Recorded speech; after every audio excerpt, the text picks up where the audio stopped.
prostu musicie zacząć budować zwyżki z daszkami. Chyba tak.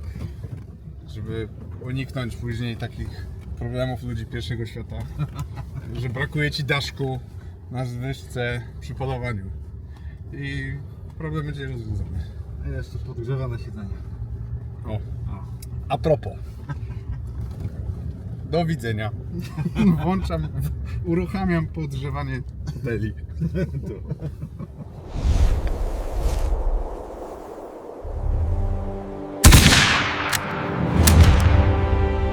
Poranny deszcz i pesymistyczne prognozy zapowiadały trudny dzień, co przełożyło się na dynamikę dzisiejszej relacji.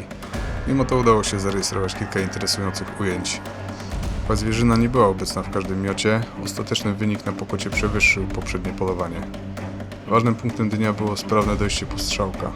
Marcin zlokalizował go w gęstym poszyciu, wykorzystując termowizor RIX, wygrany niedawno w konkursie na Instagramie, taki farciarz. Warto podkreślić profesjonalizm Marcina, który jako prowadzący sprawnie zarządzał organizacją i priorytetowo traktował zasady bezpieczeństwa. To było wyjątkowo udane spotkanie, mimo początkowo niesprzyjającej aury.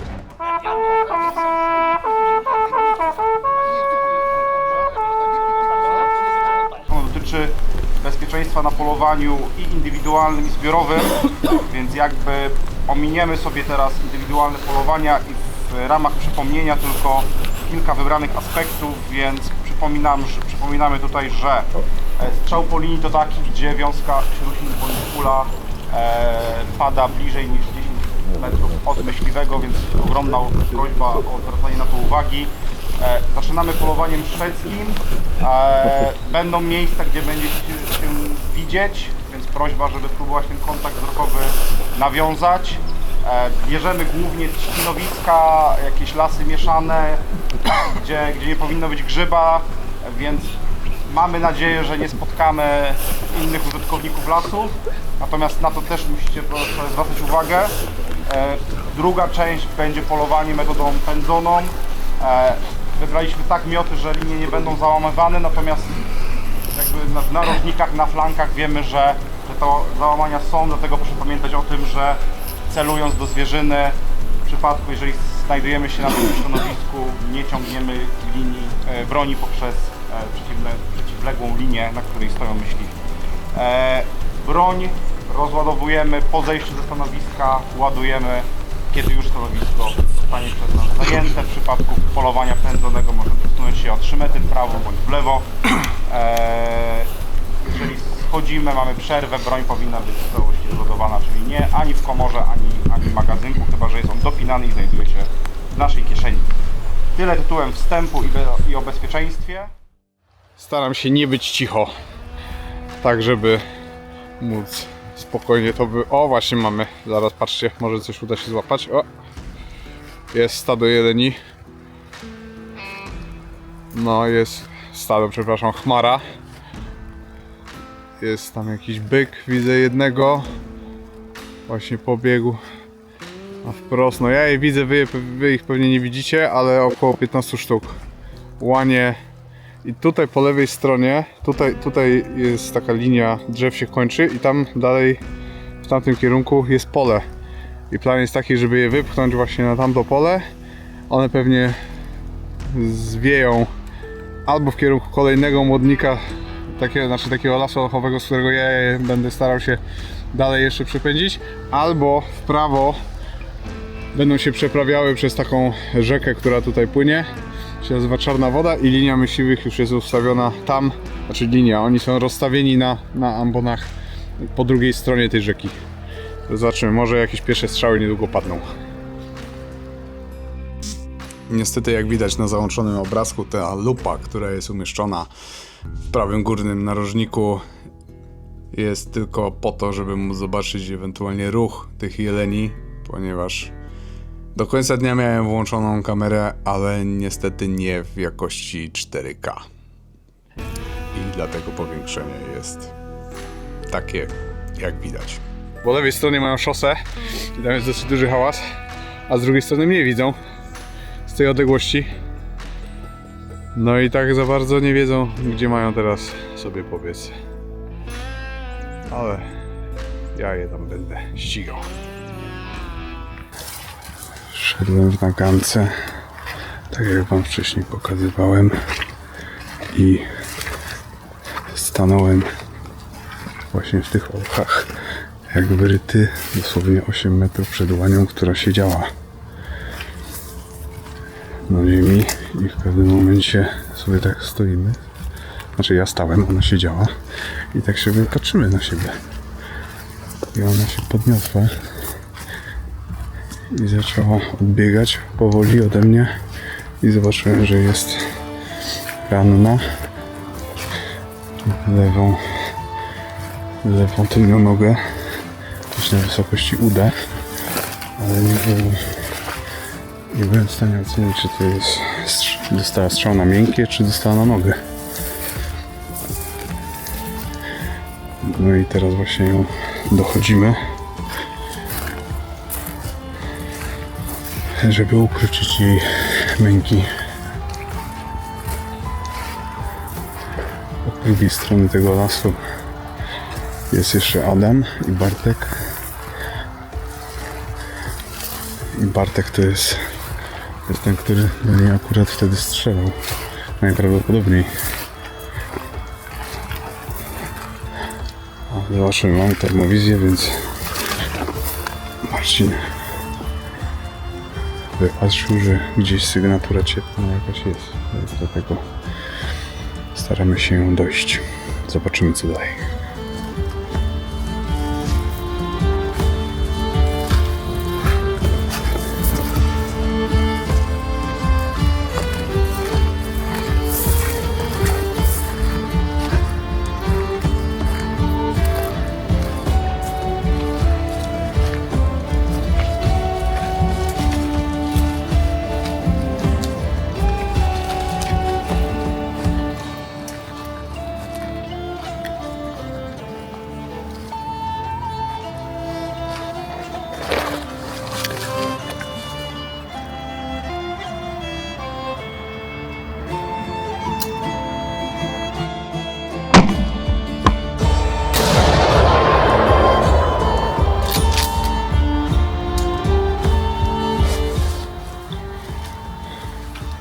No i udało nam się ją dostrzelić. Łuski zbieramy, nie zostawiamy w lesie.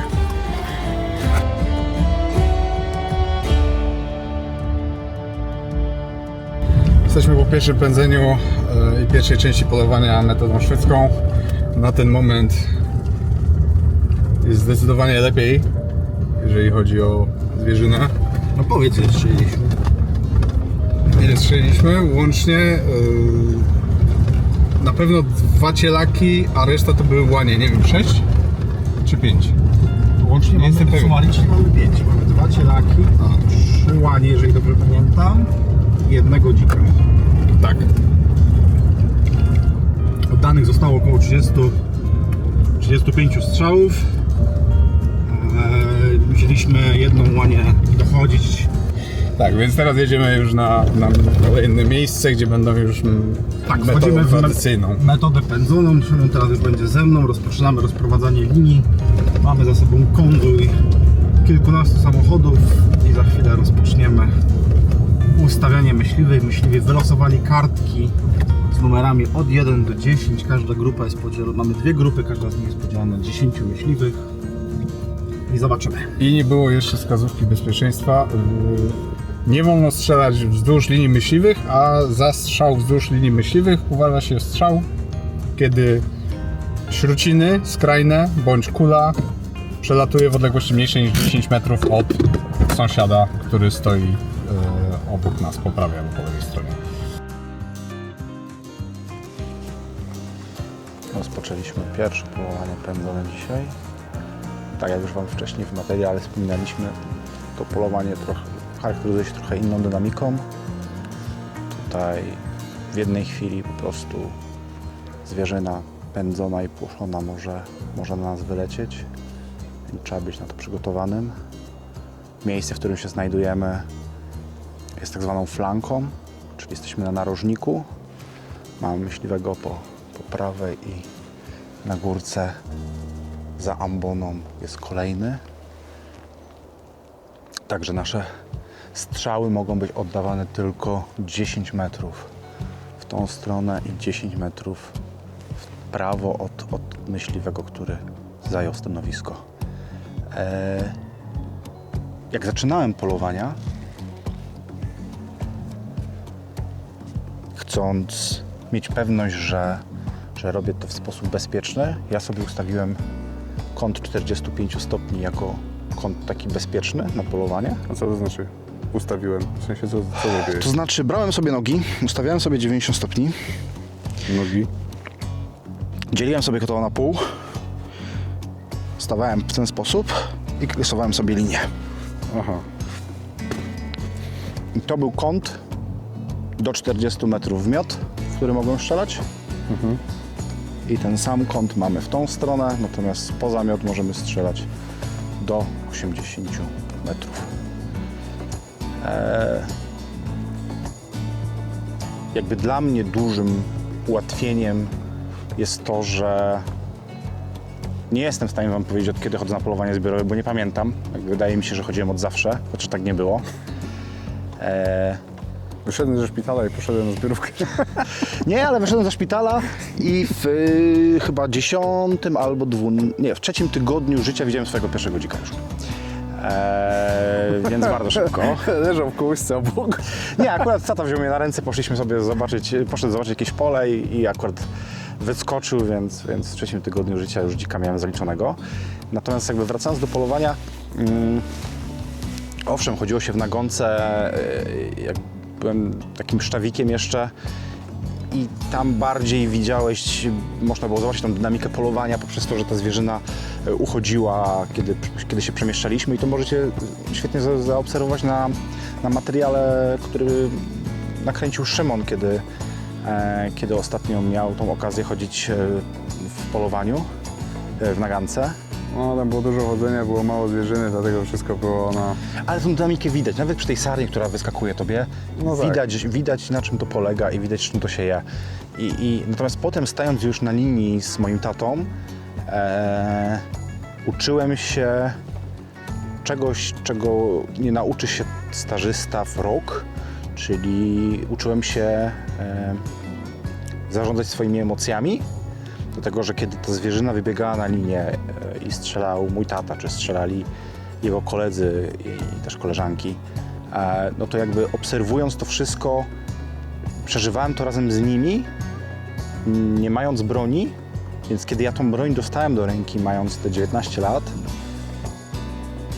dla mnie naturalną rzeczą było, że ta zwierzyna wybiega i znacznie łatwiej było mi się do tego dostosować i zaadoptować.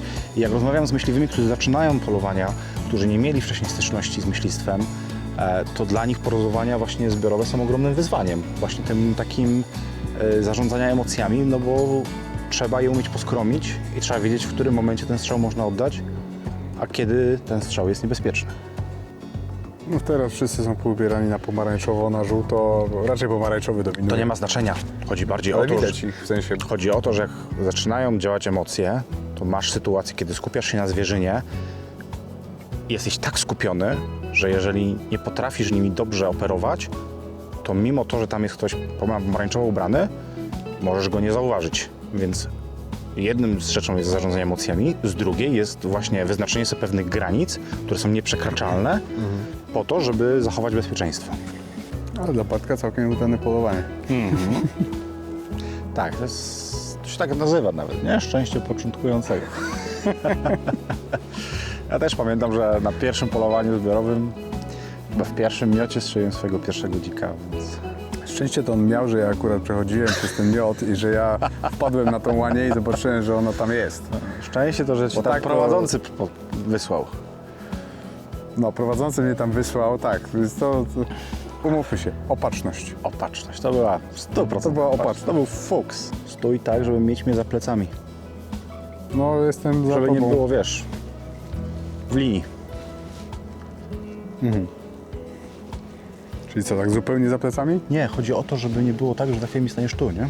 A to nie, to spoko. Za każdym razem jak naganka się trochę tak żywiej odzywa, to znaczy, że coś tam Coś się dzieje w przestrzeni. się dzieje w tym miocie, no.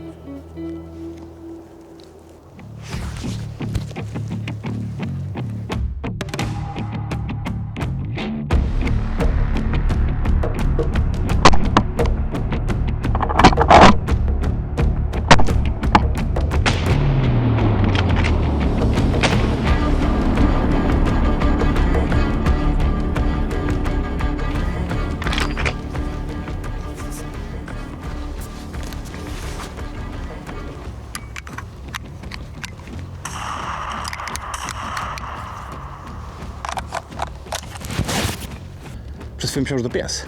Tak dychał. Tak przez chwilę myślałem, że to pies. Tak trochę tak tak sapał, nie? Aha. Zadanie od Stefana wykonałeś. Załapiesz się na zdjęcie nie tylko jako prowadzący, ale też jako myśliwy ze złomem. Tak.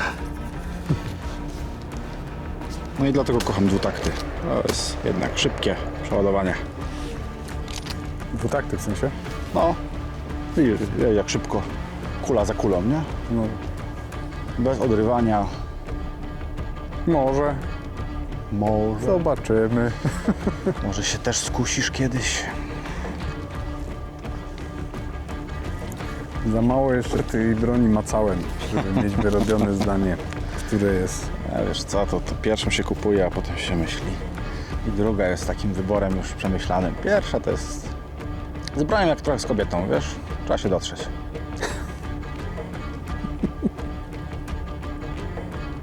Już tak kiedyś mieliśmy. Pędziliśmy to, a jelenie były gdzieś indziej, w innym miocie i tyłami nas obchodziły. Która jest godzina? To godzina 12:40, no 50. Nie, to nie będziemy się cofać. Słucham? Bo jelenie podobno zostały.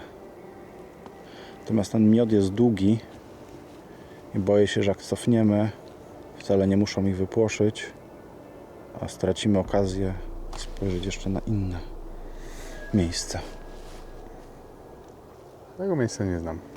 Soku, byliśmy tutaj. Tak? Tam była ta ambona, co mówiłeś mi, że wilka widziałeś. A, to czekaj, to my w którym miejscu? To od drugiej strony Z drugiej szliśmy. strony szliśmy. Co, na tej ambonie siedzieliśmy? Tak, to te dziki tam potem widzieliśmy. No. Co, zniuchały tego wilka i uciekły. Zniuchały po 2 godzinach. Ten miod, pomimo tego, że zdawał się na początku bardzo obiecujący, okazał się kompletnie pusty. Żadna zwierzyna z niego nie wyszła. Choć przez chwilę się wydawało, że jakiś ruch wewnątrz widzimy, ale okazało się, że później, że to tylko i wyłącznie pies.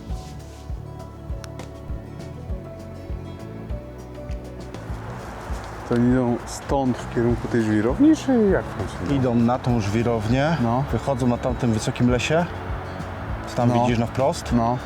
rozstawiają się wzdłuż tego wysokiego lasu i pchają do tamtej wieży. A tam jest pole samo, nie? Gryka taka wysoka. Hagryka. I w tym może być dzik. A. No i ktoś tam już jest rozłożony, w sensie tam Tam przy tej Paweł, tak, tam Paweł zabrał naszych, więc teraz my się musimy schować, bo jak wypierdolą Liczymy na to, że będą się cofały byki. byki w tę stronę. Tak, test, które ci wysłałem. Chodź tutaj. Teraz nie było tak widać.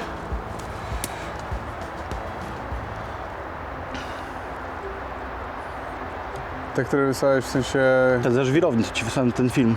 A, To jest to. aha, to było ze żwirowni. Tak. No, rozstawiają się już, więc 2 minuty. Paweł mówi, że trzyło się. 3 łosie wyszły? Nawet nie wyszły. W drągowinie stało obok niego. Gdzie stały? On jest z drugiej strony, jak to drzewo takie usunięte masz. Aha. To mniej więcej tam, 100 metrów dalej. Stoją z nim tam dalej? Nie wiem. Czy ze poszły już? Czy poszły szukać innego łosia. Im powiedzieć, że ich zostaną. Ja im tam chętnie zdjęcie zrobię. Dobra, można by załadować. Kamerę włączyć. O, jelenie, zobacz, jak biegną.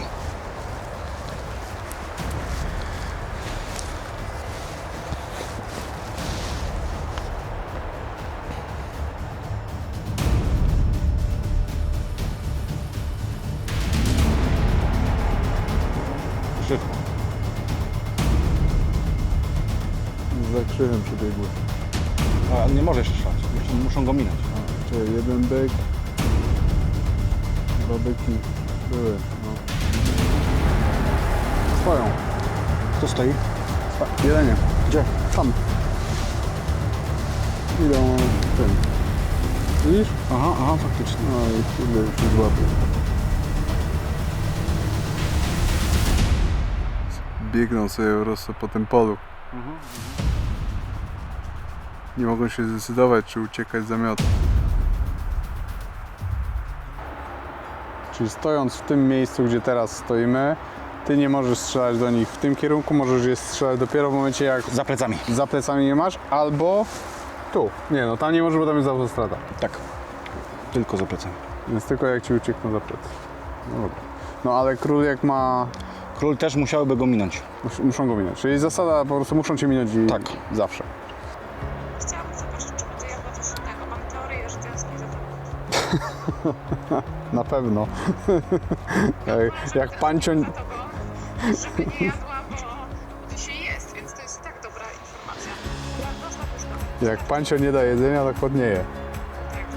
Z tęsknoty głoduje. Na obiad jadła, a potem Czyli ogarniają smutek. Kot prowadzi głodówkę. Strajk głodowy. Bo Pancio pojechał. Że wczoraj jak dzwoniłem do Agaty, to mi mówiła: tata, bo kot płacze, bo cię nie ma. Ładnie idzie, ładnie. Wyczaiła nas. O, tam to też wyczaiła. O, Wszystkich wyczaiła. I nawrotka.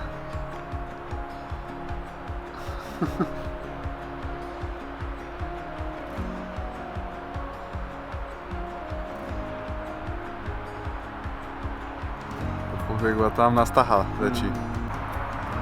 Są dwie sarenki.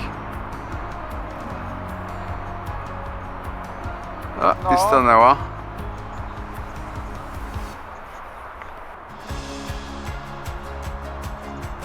W tym miocie również nic nie było, co było dosyć dużym zaskoczeniem, ponieważ graniczy on bezpośrednio z Młodnikiem, w którym w zeszłym roku mieliśmy bardzo dużo szczęścia i było całkiem sporo dzików, natomiast jak się później okazało, to było za mało i tego dnia zakończyliśmy już polowanie, zapakowaliśmy się do samochodów i wróciliśmy na kwaterę na pokot. Aż tak pusty miód?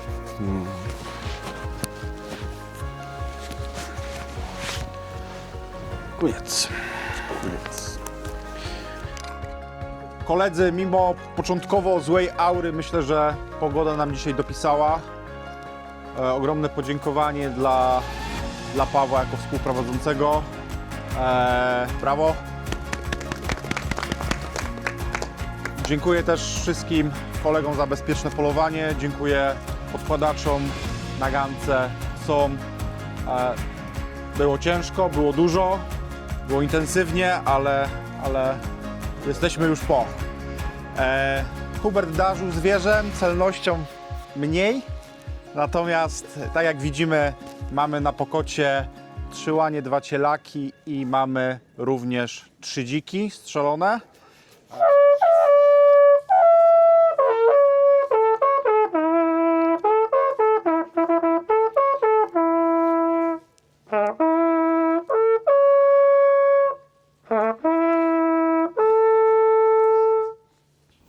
I pamiętaj, nie bądź łoś.